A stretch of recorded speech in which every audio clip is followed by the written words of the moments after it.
নমস্কার বন্ধুরা, আমার চ্যানেলের আরও একটি নতুন পর্বে আপনাদেরকে স্বাগত। আজকে আমি নিয়ে চলে এসেছি একটা চিংড়ি মাছের রেসিপি। আশা করি রেসিপিটি সকলের ভীষণ ভালো লাগবে। তার জন্য একটা কড়াইয়ে দিয়ে দিয়েছি পর্যাপ্ত পরিমাণ তেল। এর মধ্যে এখন দিয়ে দিলাম কিন্তু সামান্য কিছুটা গোটা জিরে।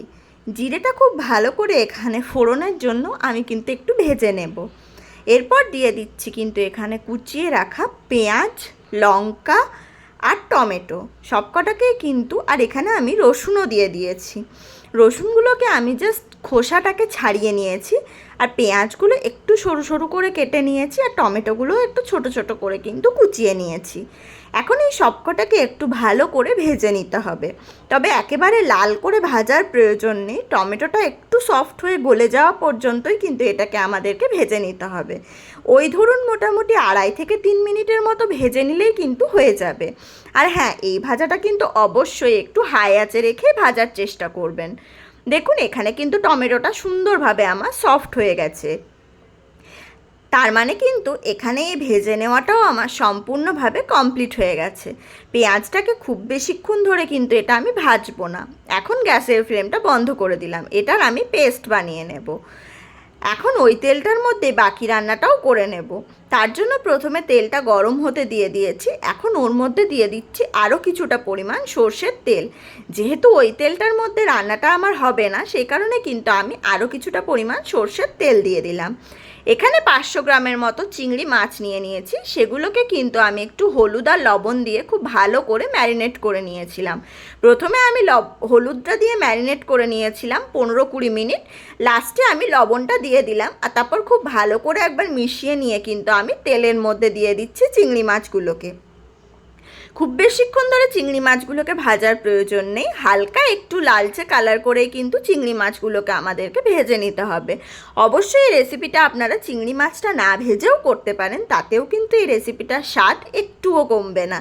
কিন্তু আমি হালকা একটু চিংড়ি মাছটাকে কিন্তু ভেজে নিয়েছি, জাস্ট হালকা একটু কালারটা চেঞ্জ হয়ে যাওয়ার জন্য। মোটামুটি আবারও আমি 1-1.5 মিনিটের মতো চিংড়ি মাছটাকে কিন্তু ভেজে নিয়েছি। দেখুন কালারটা সুন্দরভাবে কিন্তু চেঞ্জ হয়ে গেছে। এখন মাছগুলোকে কিন্তু আমি তেল থেকে উঠিয়ে নেব। আর মাছগুলো কিন্তু তেলটাও পুরোপুরিভাবে টেনে নিয়েছে, সে কারণে কিন্তু মাছগুলোকে আমি তেল থেকে একটা প্লেটের মধ্যে উঠিয়ে নিচ্ছি। সমস্ত চিংড়ি মাছগুলোকে কিন্তু এই পর্যায়ে আমি তেলের থেকে উঠিয়ে নিয়েছি। এখন ওইখানে আমি আরও কিছুটা পরিমাণ তেল দিয়ে দিয়েছি। এরপর দিয়ে দিচ্ছি সেই পেস্টটা, যেটা পেঁয়াজ, টমেটো, রসুন, আদা, লঙ্কা সমস্ত কিছু দিয়ে করেছিলাম, সেটা দিয়ে খুব ভালো করে নাড়িয়ে কিন্তু আমাদেরকে কষাতে হবে যতক্ষণ পর্যন্ত মশলাটার থেকে তেল না ছেড়ে দিচ্ছে। আর খুব সামান্য পরিমাণ জল দিয়ে দিলাম এখানে আমি কিন্তু বাটিটা ধুয়ে নিয়ে। খুবই সামান্য পরিমাণ জল কিন্তু এখানে অ্যাড করেছি আমি। এরপর খুব ভালো করে কিন্তু এটাকে কষিয়ে নিতে হবে। এতে কিন্তু সমস্ত কিছুর কাঁচা গন্ধটা সম্পূর্ণভাবে বেরিয়ে যাবে। যেহেতু এটা আমাদের ভাজার পর পেস্ট করা হয়েছিল, সে কারণে কিন্তু কাঁচা গন্ধ কোনোটারই খুব একটা বেশি নেই। সে কারণে কিন্তু একটু ভালো করে এটাকে কষিয়ে নিতে হবে। মোটামুটি 2.5-3 মিনিটের মতো হাতে সময় নিয়ে এটাকে কিন্তু আমি কষিয়ে নিচ্ছি।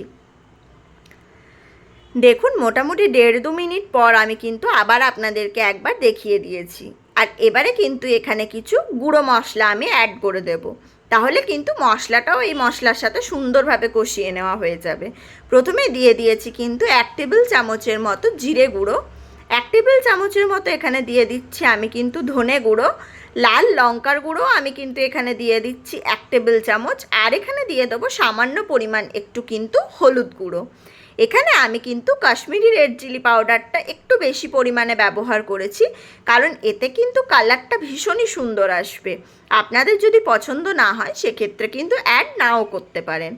এবারে দিয়ে দিলাম কিন্তু স্বাদ অনুযায়ী লবণ। লবণটা অবশ্যই বুঝে ব্যবহার করবেন, কারণ মাছগুলো ভাজার সময় কিন্তু লবণ দিয়েছিলাম, সে কারণে কিন্তু এই পর্যায়ে লবণটাকে অবশ্যই একটু বুঝে তারপরে দিলেই ভালো হয়।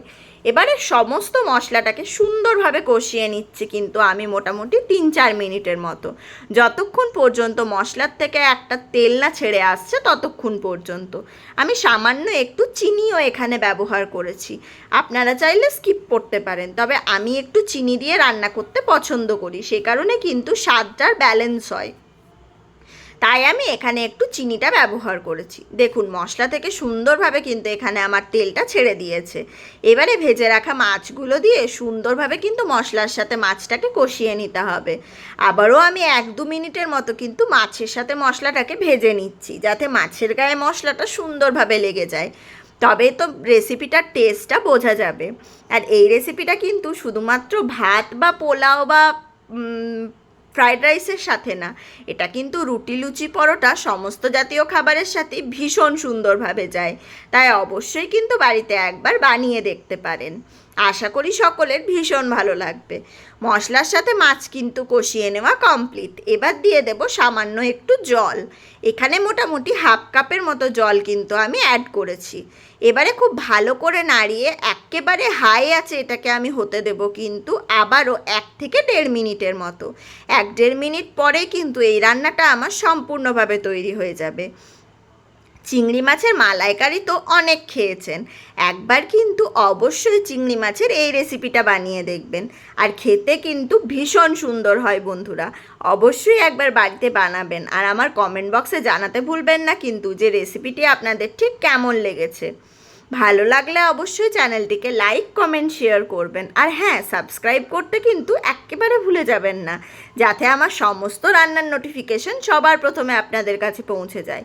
রেসিপি কিন্তু এই পর্যায়ে আমার সম্পূর্ণভাবে তৈরি হয়ে গেছে।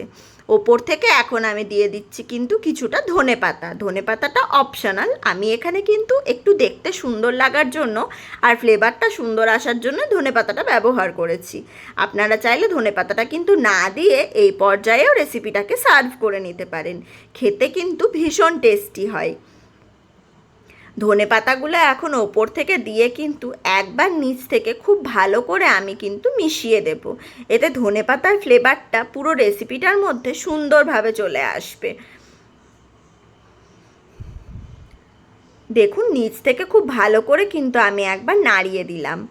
এবারে কিন্তু আমি গ্যাসের ফ্লেমটাকে বন্ধ করে দেব, আর কিন্তু এই গ্রেভিটাকে শেষ করে দেওয়া যাবে না বা মেরে ফেলা যাবে না, তাহলে কিন্তু এটা আরেকটু ঠান্ডা হলে আরেকটুখানি টেনে নেবে, সেক্ষেত্রে কিন্তু শুধুমাত্র মাছগুলোই দেখা যাবে, মশলাটার টেস্টটা কিন্তু পাওয়া যাবে না। সে কারণে কিন্তু এবারে গ্যাসের ফ্লেমটাকে বন্ধ করে দিতে হবে। আর এই পর্যায়ে কিন্তু আমি এবারে রেসিপিটাকে সুন্দরভাবে সার্ভও করে নেব। দেখুন গ্যাসের ফ্লেমটা কিন্তু এখন আমি বন্ধ করে দিচ্ছি, আর রেসিপিটাকে কিন্তু সার্ভ করে নিচ্ছি। আশা করি সকলের ভীষণ ভালো লাগবে।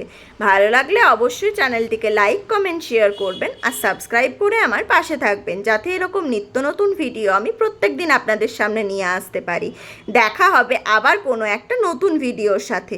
ততক্ষণের জন্য ভালো থাকবেন, সুস্থ থাকবেন, আর হ্যাঁ, অবশ্যই যদি ফেসবুক থেকে রেসিপিটি দেখে থাকেন, পেজটিকে কিন্তু ফলো করে দেওয়ার জন্য অনুরোধ জানালাম। দেখুন গরম ভাতের সাথে কিন্তু এখন আমি এই রেসিপিটাকে সার্ভ করে নিয়েছি, আর বাড়ির সকলে তো চেটে পুটে রেসিপিটা খেয়েছে।